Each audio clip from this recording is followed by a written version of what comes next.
Welcome to Humble Ground, a podcast where the heart of agriculture meets the stories that feed the world. Behind every meal is a farmer, a rancher, and a legacy of hard work. Here, we shine a light on their journeys, their challenges, and their triumphs, because every meal has a story, and it's time we heard it.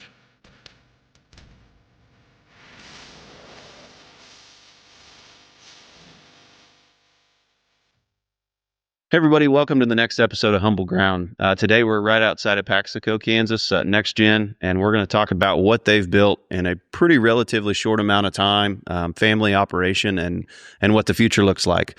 If you can check out our other episodes, go to the website, do all that stuff. We're also going to put NextGen's links in here. That way you can check out what they do because it's truly incredible. But I want to thank you so much for coming on. Give us just a little bit about where did this start at? Yeah, thanks for having us. It's really cool what you guys are doing and spreading the word for the ag industry. So my brother Damon and cousin Brad, we all worked together before we started NextGen Cattle Company. And our family had always been around cattle growing up and showed cattle and things like that. And I was able to feed a lot of cattle throughout the Flint Hills, owned some ground, and ran a lot of yearling type cattle, and had owned a feed yard down by Emporia back when I was at my old career. And so we always loved being around the cattle industry. But we actually had an event happen in our family to where, so it's Brad, my brother Damon, my cousin Brad, and our other cousin Brian. We grew up right across the street, and we're like brothers growing up. And our cousin Brian become sick with cancer at the age of 38, and lost his battle to cancer at a young age, and it really rocked our family. And we took a step back, and we're like, man, this is maybe a sign that we should enjoy a little bit more of each other. And we were traveling a lot in our old careers, and we wanted to do something together. And really, that's how NextGen formed. As we started it, we wanted to do something, and never probably dreamt that it would grow into what it is today. But that's how NextGen started. So we wake up every day with a passion to we're competing on a daily basis with something that's a little bit more bigger than just the industry. No, first off, sorry to hear that. Sorry to your family. But sometimes you do need that light bulb moment that, you know what, maybe we should do this. So I think that's the perfect way to go into this. So when did you guys actually start, and what did the beginning look like for you guys? Yeah, well, the beginning was going to continue to run some yearling cattle. We had the Feedyard and had a small cow-calf operation here, and we decided that it would be a good idea to get in the purebred operation, and that was back in 2017, and we started, and if you fast forward today, we're in the Angus breed, Charolais breed, and Beefmaster breed, and run about 1,100 mama cows here on the ranch here in Paxico.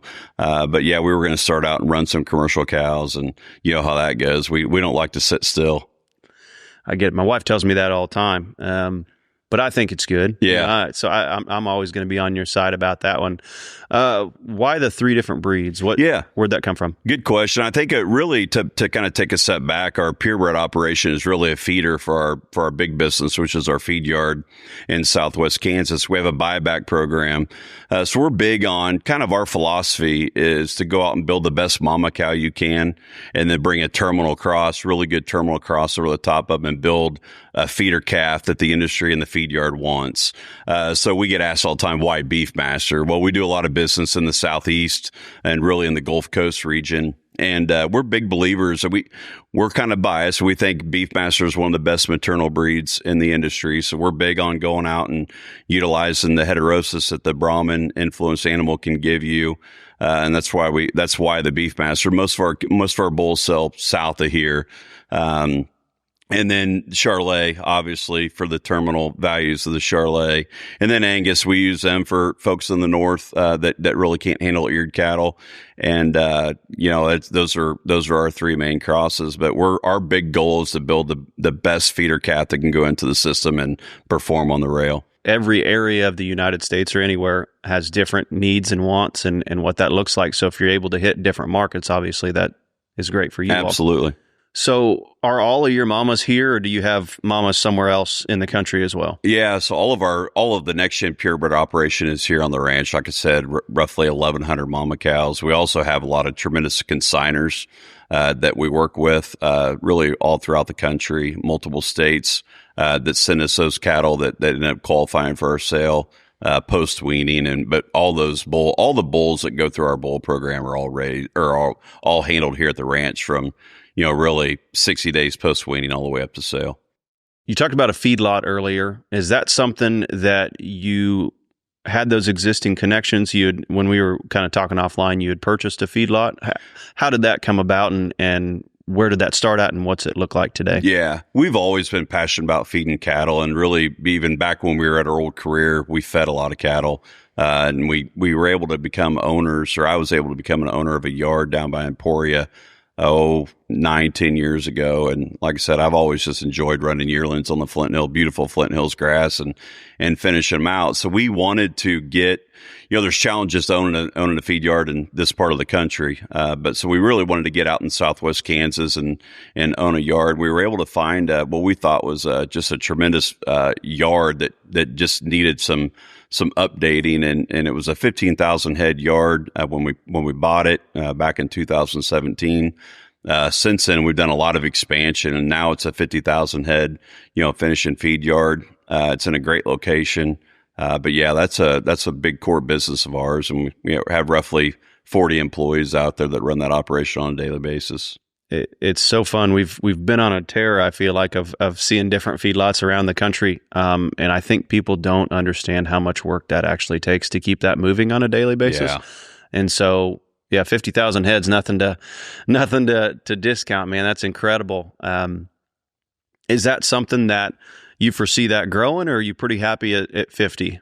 Yeah, we have, in this market we're in right now, 50's plenty with the short supply we're in, but we've been able to acquire the land around it and have plenty of water. As you know, water is key, especially in the feed yard and just the surrounding quarters that we have. But we have the ability to expand, I would say, 100,000 head at that location if the market tells us it's time to do that. But man, and probably get into it at some point, with the short supply we're in right now, I don't know of many feed yards that would be expanding in this market.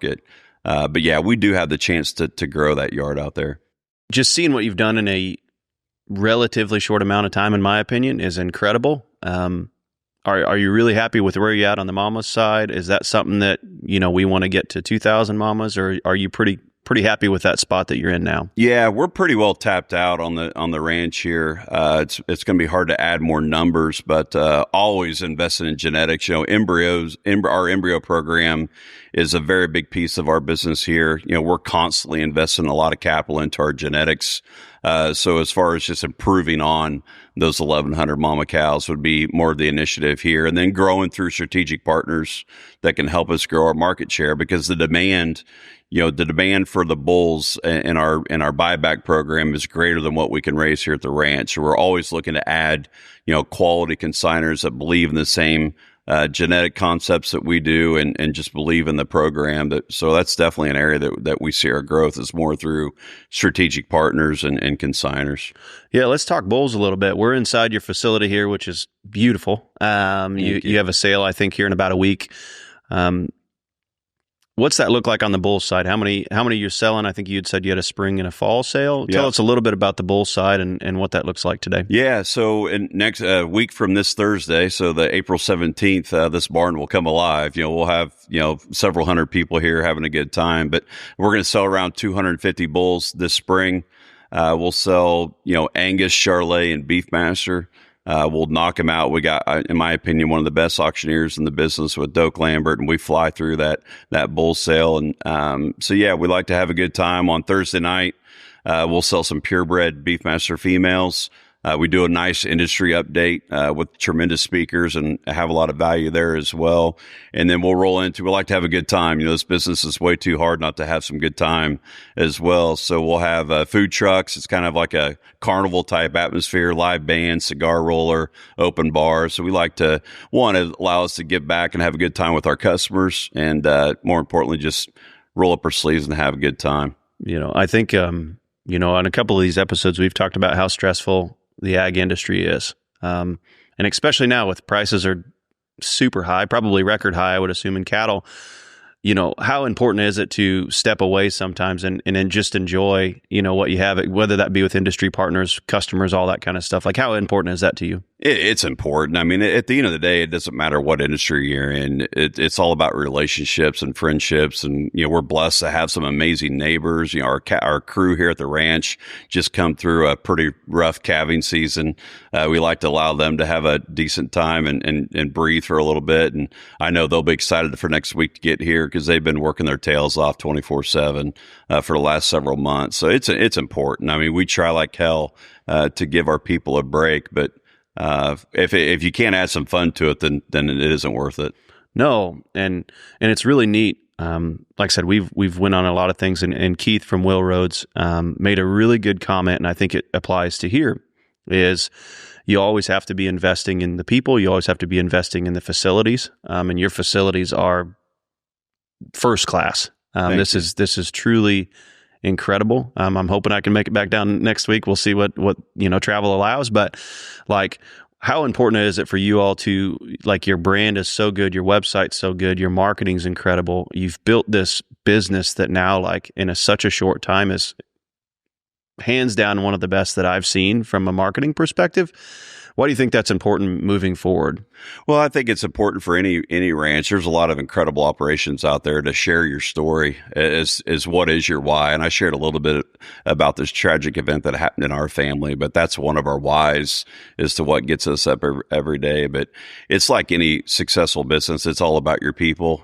Brad, Damon, and I get a chance to probably get some of the limelight and everything, but man, there's an army of really talented people here at NextGen. And we try to put them on display. If you come to our bull sale, we bring them up in front of everybody because our secret to success here is our people, and we have an amazing team at NextGen. No, it's awesome for you all to recognize that. There's a lot of people that don't, and then they work them to where they hate it, and and they don't allow them to have a good time. I mean, ag's always going to be an industry you got to work hard. There's no ifs, ands, or buts. And they're not employees; they're family. Sure. I mean, we would do anything for them, and because they literally put it on the line every day for us. So we don't like the word employee around here. They're part of our family, and we got a really cool family here at NextGen. Oh, that's an awesome way to put it. Let's talk about family, I guess. What's it look like 10, 20 years down the road? Do you all have kids, and are they interested in some parts of it coming back? Is that kind of, what's that look like? Obviously, you're still pretty young, but, I think that probably has to be in your mind of what are we building for the future? Yeah. So what's NextGen's we do all have children, and they're so caught up in sports and athletics right now. They like to come out when it's fun here around the ranch, like at our bull sales and everything. But they need to have a little more blood, sweat, and tears ran through here. But we want to have our family involved as much as they want to. Our employees and several of them have kids that love coming out here. Like I said, we won't turn down anybody that wants to be around to lend a hand and help out. But where the name NextGen came from is the next generation is going to have to do things differently than Grandpa and Grandma and the aunts and uncles did, and so we really preach a lot of that around here. Is taking a step back, and at the end of the day, just the cost of running a ranch in general, whether you're on the commercial side with a couple hundred cows or a purebred operation like this, is not getting any cheaper. And really trying to add value to these operations so where they can be profitable and stay in the business. We need all the ranches out there to have success. The demand for U.S. beef is at an all-time high. And while our cattle herd is shrinking on a daily basis, so that's a real problem. And we need to find ways to add value to our young farmers, our young operations, to keep them involved. And we try to add value to that on a daily basis. No, and I think you're right. Is you gotta do things now probably for the future. And let's talk about some of the challenges. How hard is it right now? How does that affect your decisions, knowing that costs are so high and prices are so high? How's that affect your decision making? Yeah, I think one of the challenges, kind of to take a step back with our industry in general, is typically there's one or two segments that are doing really well and then one or two that aren't. So right now, the cow-calf sector is doing pretty well, but they went through a very rough stretch for several years where they weren't making any money. Then you had at the other end of the spectrum where post-COVID and even a little bit prior to that, packers were doing very well, and now packers are losing money, and the feeders in the middle of that, and there's times where the backgrounders making some pretty good money right now, and then once they get to the feed yard, we're all buying losers on paper and praying that in the next 6 months we can get to a break even. So our industry can be very dysfunctional at times. So we've always had the concept of at some point we're going to have to bring the segments together more and try to figure out a way to where we can all hit singles and doubles and make a living. So that's probably the biggest challenge is at any given time, if you're on the wrong end of that spectrum, you can get ran over. And to me, there's got to be a better way. And that's a way bigger picture. I'm going to a conference here in a couple of weeks of industry folks to try to dive in deep and figure out a way to where we can all, maybe slice this thing a little bit differently. But that's probably the biggest challenge to our industry is just depending on what sector you're in, it can be very challenging at times. But luckily, the cow-calf sector, which will all be here next week, have done very well, and hopefully they'll be showing up with smiles and versus several years before that where they weren't making any money. How exciting is it to know that you have people coming from all over the country and that your genetics, there's a lot of people that just do their thing. Like we had a very small, cattle operation, and that was in our neck of the woods, right? Yours now scatters all over the place. On the genetic side, how cool is that to sit back and think, man, we've got this operation over here and this operation over here, and we've impacted that moving forward. Yeah, very humbling. We don't take that lightly. We'll sell bulls to probably 30 to 35 different states next week, and probably sell some to Mexico and Canada and some other countries as well. So we're very, very blessed. And like I said, we don't take that lightly. And, when we're outside of preparing for the sale, we're on the road. We travel. We go out and see customers all across the country and make sure that our product is holding up on their end, and really just more importantly, let them know how much we appreciate it. One of the big things that they like is with our buyback program, we're able to bring them kill data showing how their animals are performing on the rail and in the feed yard setting, helping them make breeding decisions on tweaks of, here's what it looks like you need to add to your program and here's why.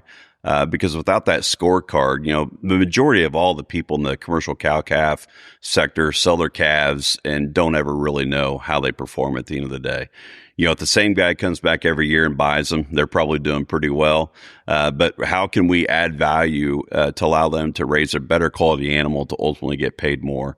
Because at the end of the day, genetics matter. It matters when you're hanging them up and throughout the process. So the better calf that we can help that commercial producer raise, everybody wins down the road. So on the feedlot side of things, how neat is it to think how many animals and how many steaks and how many pounds of beef that is produced in a year out of your operation? How cool is that to sit back and think about? Yeah, it is cool. While 50,000 head sounds like a lot, we have neighbors that are, 2.5 times that, but it's incredible when you sit back and look at how much corn we go through on a monthly basis. And just the amount of beef that's produced, and we'll turn over around 120,000 head a year. Right now we send the majority of our cattle to Cargill, but it's pretty incredible. But even in the grand scheme of things, while it's a lot, we're still pretty small. The feedlot industry to me always gets a bad rap. And I've talked about that on plenty of podcasts, so I'm not going to beat the drum there. But how important is it for the American food system to have feedlots, in your opinion? Well, without them, I mentioned earlier, beef is at an all-time high from a demand standpoint. I think COVID actually helped our industry out more than anything, that when beef was taken away from the consumer, when they went to the grocery store and they didn't see any beef on the shelf, it made them realize, when they're driving by I-70 and see all the cattle, that, wow, those people really do have a big impact on our food supply. But without the feed yards, beef isn't going to be an option for folks. And, I know there's, people that don't love the concept of a feed yard, but, I can tell you, of the 40 employees that we have out there taking care of those 50,000 head a year, there's nobody that cares more about those animals than those guys and gals. So it's just a must that has to happen if we want to have a big beef supply chain. So as we get to travel and see a lot of ag tech companies, whether that be in the livestock industry, the row crops, specialty crops, whatever. Is there any technology that's really allowing your operation to run more efficiently that you can think of? Yeah, we're always trying to invest in technology, and it's rapidly coming at us. With the AI becoming a huge piece of all industries, including ag. I don't think we're too far away from as an example, autonomous feed trucks. They're out there right now, utilizing drones to read bunks instead of having to have people do it. So there's a lot of technology. I think in the next 5 years, that's going to have a tremendous impact on the ag industry. But we're always willing to try things. Back to the next generation. I mean, we'd be foolish if we weren't willing to preach what we promote. So, or obviously take advantage of any technology that can help us out. But we try to at any time we can. The big challenge with technology is you can't have it disrupt your daily routine, because our crew can get very frustrated with us that sit back in the office that want to try new things. We're not the ones out there doing it every day. There's some really powerful stuff, but again, it is a complete change of practice or a complete disruption of the current day. But again, I think there's so many pieces. Like I said, the autonomous feed truck is probably the first thing that comes to mind. Yeah, we've got a client that uses drones too. And I think you guys might use them, but like just thinking about, man, if that's here now, like, gosh, 10 years from now, it's going to be insane what some of that technology can do. Absolutely. I think. And so do you all do anything with direct to consumer? Is all of your stuff sold to Cargill or a big packing house? Yes, we will. We do some direct to consumer. Really how it started is we like high quality beef, and in order to get it at a volume level, you need to order a lot of it at one time. So that's what we eat at home with all of our families and everybody here at NextGen. But we buy boxed beef from Cargill and utilize a third party steak cutting operation, and they work with us and help us age the product the way we want it, and we bring it back here at the ranch. So we have people that come by the ranch and pick up steaks. We also, give you an example, we sent about 700 holiday gifts out last year, and that's a rapidly growing piece of our business. Everybody who wouldn't want a steak. For people like myself that are late at getting Christmas gifts out, it's a great quick phone call to, hey, will you guys ship it to our customers? We ship meat every week. We'll have shipments going out all across the country to folks on our direct consumer program, and it's really good quality stuff. How important is it to continue telling your story in the future? Again, I think educate people and bring them in, because obviously you have buyers, you have customers, but also if you're doing direct, well, some of those might not be people, they might be people from the city. How important is it to tell your story and say, hey, we're just real people, we're a family, like this is what we do, we're an open book? Like, how important is that, do you feel like, to your marketing plan? Yeah, I think it's critical to not only the NextGen story, but even broader than that is the whole beef industry altogether. Consumers relate to personal stories, and I think we could always do better in the beef industry to do a better job of telling our story, because, like I talked about, there's a lot of blood, sweat, and tears put into this industry with going into raising good quality beef, from purebred operations to cow-calf folks to people in the packing house. We've owned a packing plant before, and, there's a lot of just very hardworking positions that go into producing high quality beef. And the better we can tell that story, I think we're going to get some pickup from the consumer, because a lot of them just don't understand, the process, which is okay, but we need to do a better job of marketing what really goes into, the process, for sure. Couple more questions, and like I said, I can't appreciate it. I know you have a million other things going on, so I appreciate you taking the time. What's the most gratifying and satisfying thing of being a farmer and a rancher in your mind? There's probably a lot that goes into that. Well, one is providing back to our people. I can't ever not go back to that enough. But the amount of good times and memories that we have here on the ranch, good and bad, is phenomenal. Today, I jumped out. We were burning our pasture in the Flint Hills today, and we'll be back out there till 8 or 9 o'clock tonight. But the memories every year when we burn the pasture, and, friends that come out and help. And, we have folks that are photographers that'll be out this evening wanting to take pictures. And, just, we don't take for granted just the beauty of being in the Flint Hills and having an operation like this. We're very, very blessed. And then also back to when you can have an impact on a family operation, let's say the commercial cow-calf sector, and when they come back and buy bulls every year from you and they start adding, telling you stories about how we were there to buy their calf crop from them and the impact we had and, those relationships, at the end of the day, that's our why, back to the family piece of it, why we got started. But we're not driven by money here at NextGen. We're driven by success and having an impact on other people's lives. And every day we're blessed to be able to do that. Yeah. As you sit back and look, what's it look like 25, 50 years down the road? Yeah, that's a great question. I can tell you that this ranch will be here the way it looks today, whether I'm here or not. But hopefully, we have more family involved. Our kids, like I said, we can get them away from sports and out here more, which we definitely want them to enjoy that while they can. But what I would love to envision is a bigger family operation. And, we start stacking years of genetics on top of it. Hopefully we have, some of the most elite genetics in the industry. And, maybe we'll have that 100,000 head feed yard out in Southwest Kansas.